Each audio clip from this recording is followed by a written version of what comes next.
Finding it challenging to record your videos might not be what you think that's holding you back.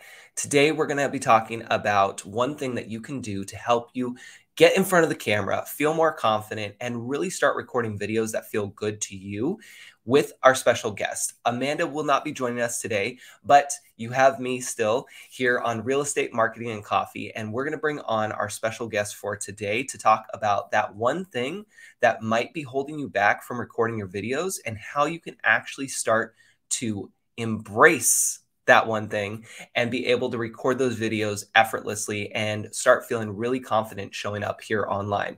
So let's go ahead and welcome our guest to the show.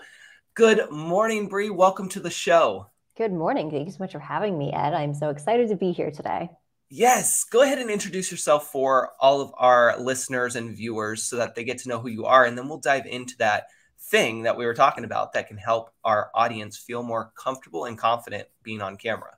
Perfect. So as Ed said, my name is Bree. I go by Brianna White, and I'm a personal fashion stylist. And I am the creator of Boaster Moda, which is a personal styling business. And it's Italian for your style, which is what we hope to help you find working together is your style. So you can feel confident and comfortable showing up as your best self and taking yourself to that next level. I love that. And you know what? I didn't even know when we first met that that's what it translated to. That is so cool. Yep. That is awesome. Now, if any of you are catching us live, even on the replay, if there's a place to comment, be sure to comment, ask your questions. We'll do our best to answer them, especially during the live here. But I wanted to bring Bree on to talk about fashion because I know that I work with a lot of clients. Majority of them are women, and we want to know, or we want to talk about the clothes that we wear and just how it makes us feel, because it can be really challenging, even for myself, to show up on camera, depending on thinking about what I should wear. Should I wear a polo? Should I wear, a full-on jacket? Should I wear just a t-shirt? Do I wear a tank top? Like, there's all these things that, will come up in my head when I'm thinking about being on camera. And I know for my clients as well, it can be really challenging to get the whole setup, let alone trying to figure out what to wear and how to style themselves. And so that's why I wanted to bring Bree on today to talk about some of the tips that she has. And stay tuned till the end, because we're going to be talking about meal prep in your closet and being able to give you actionable steps. So you're going to want to stick around till the end. So Bree, let's just talk about kind of what you experience with your clients around just style in general and how to get started with that part of it. Yeah. For a lot of my clients, I think one of the biggest things is recognizing that what they've had in their closet for right now isn't working for them anymore. Whether that's they've outgrown things because style-wise, you're in a different place after all these years, or fit no longer fits, especially after the pandemic. So many people's bodies have changed and our lifestyles have changed as well. Sometimes for better, sometimes for not as good as we would hope. But I think for all of us, there were significant changes that happened during that, of recognizing things weren't working the way that we wanted them to.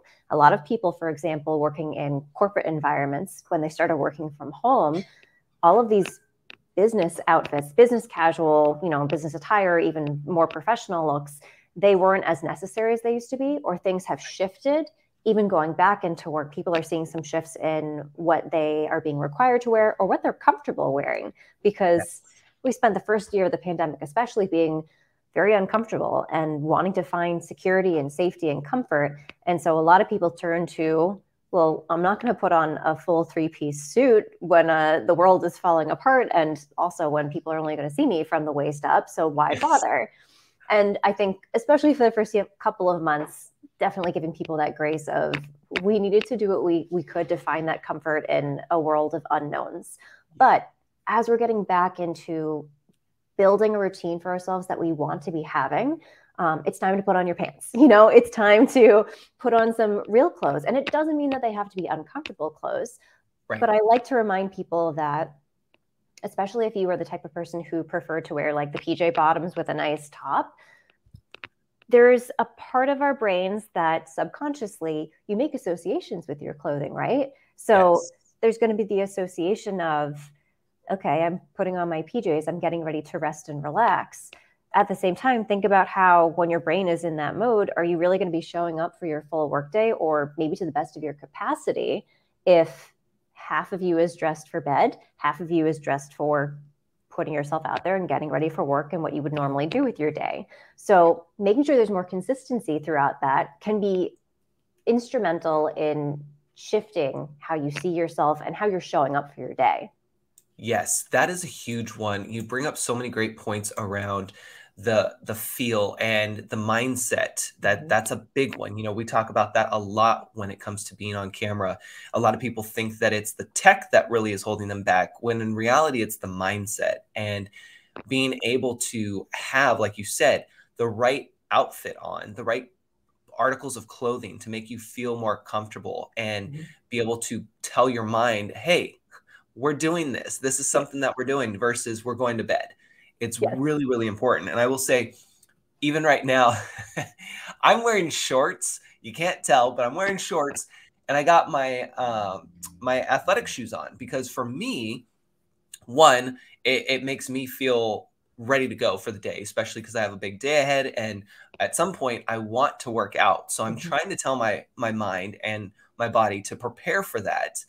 But I put on my polo because I knew I was going to do a live here, and I wanted to make sure that I still show up presentable versus wearing just my workout t-shirt, right? I mean, sometimes I'll do that, but not for this case here. But I still feel comfortable and I feel confident showing up here because I know that I have my power stance. I'm standing for those who maybe aren't able to see. And I feel cool because I'm wearing shorts, because sometimes if I'm wearing pants, I personally get overheated.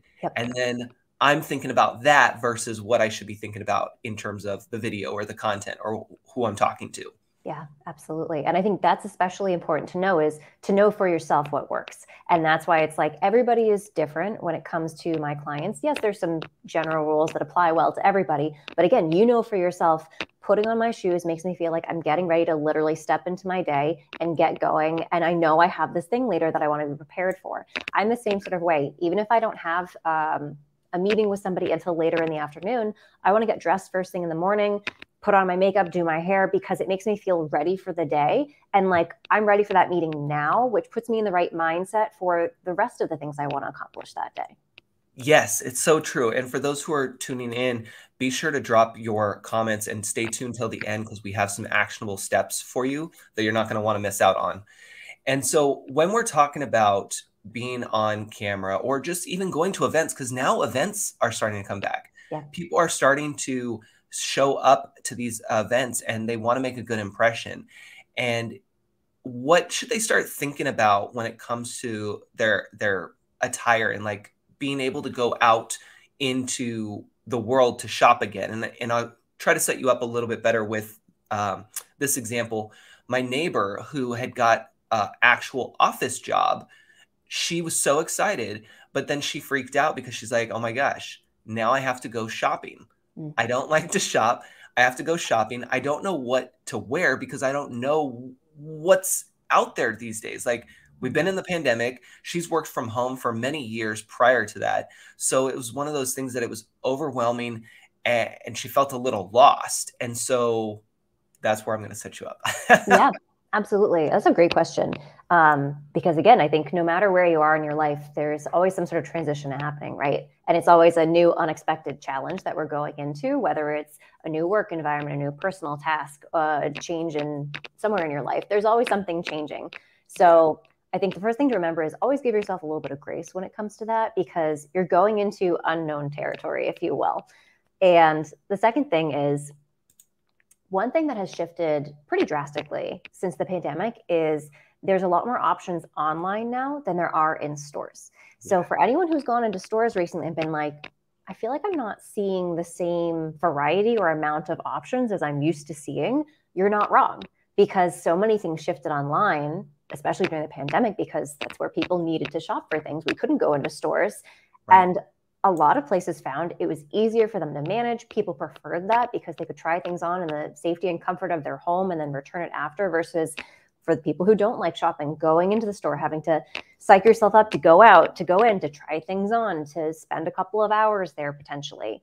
And I think the process was just a lot smoother for people to do it online. And there's also more options when it comes to things like sizing and color availability versus in stores. So that's my first reminder is you're not wrong if you go into a store and you think this is a way different experience than it used to be for me. It is. And that's okay. Take that with a grain of salt. So keeping that in mind when you go into the store.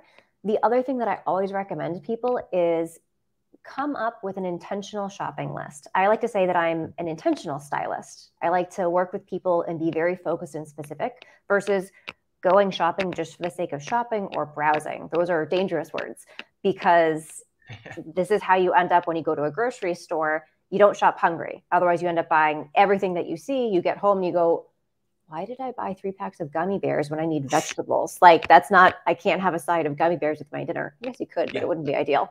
So keeping that in mind, it's the same sort of thing when you go shopping. You're already going to be in a heightened state, potentially overwhelmed if you're someone who doesn't prefer to go shopping anyways. If you go in there without a plan, it's just kind of a recipe for disaster because you're going to be wandering around. You're going to feel overwhelmed already. You're going to be picking things up that you don't really know what you're going to do with. You don't know how it's going to work with what you have because you haven't thought about what you need. Yeah. And then you're going to bring it home and go, why did I just spend X amount of dollars that I didn't really want to be spending for items that I don't really like, but I don't want to go all the way back to the store to return them now that I've gone and shopped. And that's how you end up with the guilt clothes, where you feel guilty about buying them. They still have the tag on them and they end up in the back of the closet because there's a part of you that wants to keep them. You think this could work, but you just don't know how because you didn't set yourself up for success to begin with. And then you don't want to admit to anybody that you just bought something you didn't need. So you just keep pushing it back. And that's how 10 years later, people still have stuff with tags on it. Okay, I love that. How many of you listening are thinking about the guilt clothes now? I can see so many people raising their hands right now when you said that word because that is so true. Yeah, we've all done it. Yes, myself included. In fact, I probably have at least one. It probably doesn't have the tag on it, but it hasn't been worn yet. Yeah. And it's been there for a long time. Yeah. And that's a big thing too, to remind yourself of is, yes, there is that moment of, well, I feel guilty that I bought this thing and I never ended up wearing it, but stop the mindset track right there and let it go. It's okay. And even if you decide I'm going to go through my stuff and I'm going to consign or donate this item because I don't wear it, don't feel guilty. You're giving the opportunity to somebody else to enjoy that piece who will actually wear it. Try to change your perspective about it and know that, yes, you may have made this choice that you're not happy with, but you get to change the perspective and you get to give somebody else the opportunity instead. And you know, going forward, I don't want that to happen again. I'm going to do better next time. I'm going to go in with a shopping list, or I'm going to go in with a very specific, I want this one item, or I'm looking for this type of thing versus just going in without any plan. Yeah, no, that's so good. And as you're saying all of that, I'm thinking too, for those who are trying to be on camera, here's a cool thing that you can do when you're trying on your outfits or you're testing different things and how it's going to look and feel for you on camera. You can do one of two things. One, you can just record using your phone, not posting it anywhere. It's just the camera app on your phone. You can record yourself sitting or standing and trying on different tops, different jackets. And that way you can see what it looks like and also what it feels like for you. The alternative, and this is for those who are a little bit more outgoing and a little bit more adventurous, you could actually create video content that you're posting on TikTok or Instagram showing you testing out these different items of articles of clothing, I should say, because that's really popular that I've seen a lot of people do as well. Have you seen that as well, Bri? Yeah, absolutely. I feel like there's a couple of things I've seen. I've seen people do like the try on videos of like try on hauls, but rather than try on hauls, think of it as a content haul. You know, I'm going to try on a couple of these outfits and see which one I like best so that I can make more content in the future. Let me know which one you think resonates with, here's the topic that I want to start talking about. Then you're creating communication with people and hopefully some feedback and opportunities for them to see in that you're a real person too. And that, you know, you have some insecurities or you have some favorites when it comes to, this is my favorite blouse, this is my favorite blazer, or like, this is my favorite tie, these are my favorite shoes. I'm going to try them out and see how they go. Even if you can't see them on camera, know that I'm wearing them. Yeah, that is so good. Yeah, because I've seen especially on TikTok, a lot of people doing the try-on videos, especially like the Target ones. Oh yeah. Women are talking about the crazy styles that Target Oh yeah. has and where it's coming from. Like, it's hilarious. And it not only is going to get you the views, but it's going to get you that relatability. It's going to help you build that trust, that know, like, and trust factor. And you're going to start attracting the right people to you. And then you're going to have conversations. You're going to build up your confidence, and you're going to start then posting videos that are even more relevant to you and your business. So it's a great way to get yourself out there. But again, for those who are not really ready to dive into all of that, just keep in mind you can use just your camera app on your phone and record them for yourself just to see what you would look like on camera, because it's hard to sometimes determine, like, you put on your shirt or your jacket or whatever and you step in front of the camera and you record, but you're looking at a device. You're not looking necessarily at yourself unless you're doing the front facing camera. And it's just different. You're thinking of too many different things. So that's why I say pre-record it. So then that way you can go ahead and look at it later to decide, do you like that color combo? Do you like that top? You know, I do that for my background. Like, do I like my background here? Should I change my angle a little bit? Like, I do that all the time before jumping on camera, just to make sure things look and feel good for me. Yeah. And I would say another great benefit of doing something like that is test it out in the setup that you're hoping to record in. Because if you're like me and I have a light in front of me, I'm also in an apartment where I know when I'm doing lives, I'm going to turn my air off and close my windows and doors so that there's less noise, but it gets really warm in my apartment. So for me, it's really good to know if I'm sitting for more than 5 minutes in front of a light with no airflow going, how hot am I going to get? And like you said, where you're wearing shorts because, you know, you're probably in a warmer climate, as well as, you know, you want to be running later. But that's good to keep in mind of, are you going to be uncomfortable if you're sitting here for an extended amount of time? Is this top going to be way too warm for you? Is it made of a material that you're going to find yourself sweating in? And then you're going to be really self-conscious if it's a light color and you feel like you can see that you're sweating through it. Things that you're going to be able to test out ahead of time and not worry about later, or be thinking about in the middle of doing a live or a recording and go, well, now I have to go back and do that over again because I don't like how it turned out. I could tell I was self-conscious, or I could see that I was starting to sweat in it. You're going to take care of all that ahead of time and know what items you're going to prefer to wear and what items are not going to be ideal for being on camera. Things like white items as well. If you have certain lighting, probably not going to want to have it because it could be potentially see-through. Good to test that out ahead of time. I love that you bring that up, because I have the same thing where I closed the windows before we started. I turned off the fan, and again, it can get hot. And so that is such a great point to bring up, because again, when we're on camera, we want to feel as comfortable as possible in our clothes, what we're wearing, because that's going to help us. Even for those who are very introverted, it's going to help us project a little bit more and to be out there and just have that, yes, I can do it, I am doing it attitude for that, which is great. Now let's talk about the I wanted to say meal prepping. The meal, wait. It is. Yes, it is. It is, right? Yeah, meal prepping for your closet. Yep. There you go. Okay. I was just wanted to make sure I wasn't just hungry and feeling like I was going to eat. No, fair enough though. So yeah, the idea of meal prepping for your closet, very similar to what meal prepping is, which is probably why you already started thinking, am I thinking of the wrong thing? No, for anyone who is familiar with meal prepping, the idea is you're making some batches of your meals for the week so that you're sitting down in one day, one amount of time, making all of these meals and setting yourself up so the rest of the week, you don't have to worry about it. Your meals are already done and ready to go and take to work with you, take wherever you're going on the run, on the gym, if you're going to an event. You don't have to think about it because you sat down and did it all at once and planned ahead. Yes. So that's meal prepping. The idea can be applied for your closet too, which is what I like to remind people with meal prepping for your closet. So there's 3 main tips that I like to recommend people keep in mind when they are meal prepping for their closet. The first one being, look at your calendar for the week. That's first step before you get ready, which is similar if you would be meal prepping for your meals for the week. You'd probably want to know, do I have any lunches that I'm going to be doing out with coworkers this week? Or do I have anything that I'm not going to need a meal for? You're going to want to look ahead and see what's going on. The reason why I say you should look at your calendar specifically when you're meal prepping for your closet is, do you have any events coming up this week? So you know you're going to be doing a live, are you going to be doing a speaking engagement? Are you going to be connecting with somebody, maybe a client, and you want to feel at your best?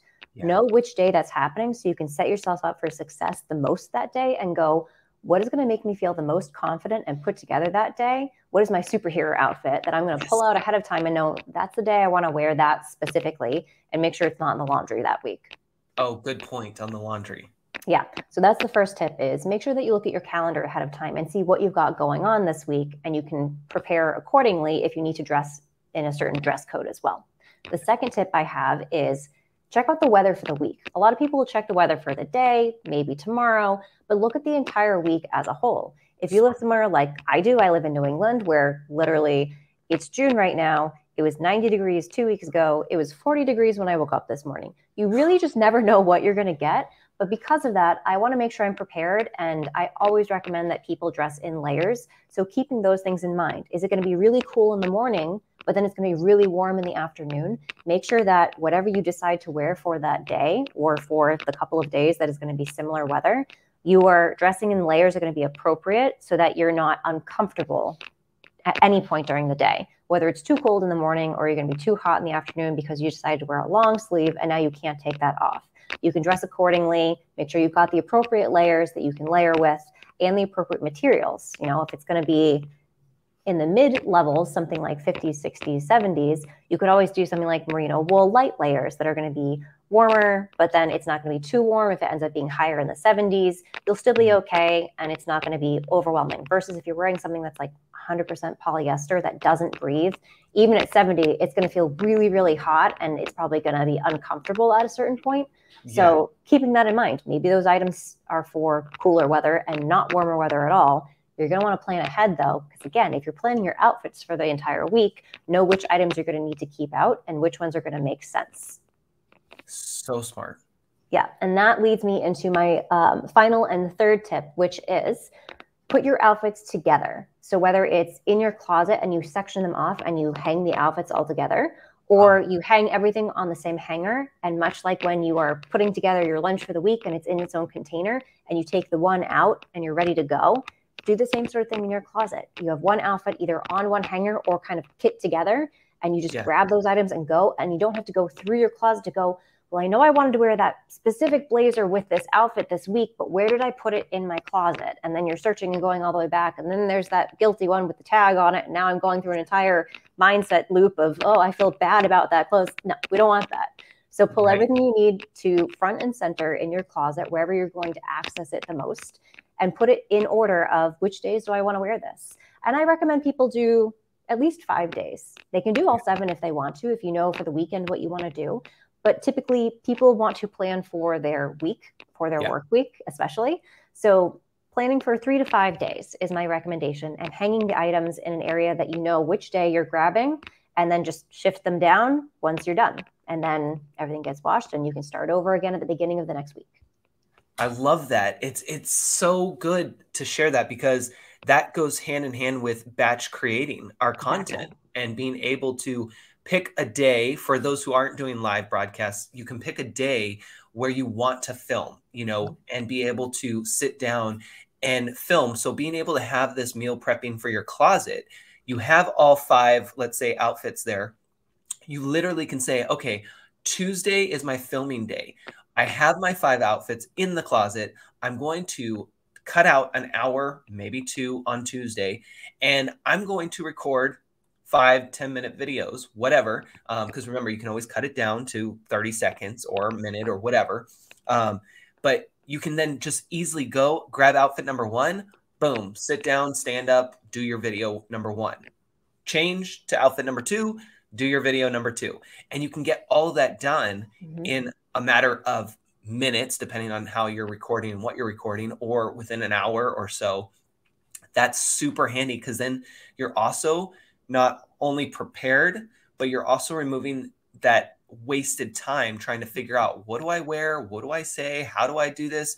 Literally, you become autopilot. You're like, it's Tuesday, filming hour, boom, closet, let's go. Yep. Love that. Yeah. And then it sets you up for success for the rest of your week, because you're not spending every morning panicking because you hit snooze and now you're standing in front of the closet going, what am I supposed to wear? I've got this meeting today that I forgot about until now because I didn't look at my calendar. And, oh, it's raining out, so I can't wear the white outfit because that's not going to look good if there's rain on it and I get rained through. So you're planning ahead for a multitude of things through the process where it's not just for your closet. It's for the rest of your week too. Even though you may not be thinking that as you're going through your closet, it's setting yourself up so that you know what to expect from your week and what intentions you can set for the rest of the week as you're putting your clothes together. Love that. Love that.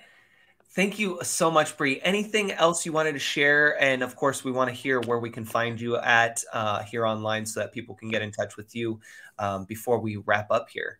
Yeah, absolutely. I had a blast sharing. Thank you so much for having me. For any more tips like this, I love to share little education tips, style tricks, and shoppable links and things that people can find. I have different themes that I put out every week on my Instagram that I focus on topics around. So for those of you who are interested in learning more about me, more about style, or just need some helpful guidance when it comes to how do I get dressed and feel comfortable and confident showing up as my best self, you can follow me on Instagram at vostra_moda. And you can find me at vostramoda.com. And again, my name is Bri White. And thank you so much for having me, Ed. It was an absolute blast being here today. Yes, thank you so much for being here. And everyone, be sure to check out Bri. Go connect with her on social. As you can see, she's got great tips. And we hope that you have a good rest of the day. Everyone tuning in, this will be available for the replay. And if you need anything from video coaching to client care services, please feel free to reach out to myself or Amanda, who couldn't be here today, but you know, she does the client care services and I do the video coaching. So feel free to reach out to either of us. And if you need styling tips, then you're going to hit up Bri. Have a great day, everyone. And we will talk to you soon. Take care.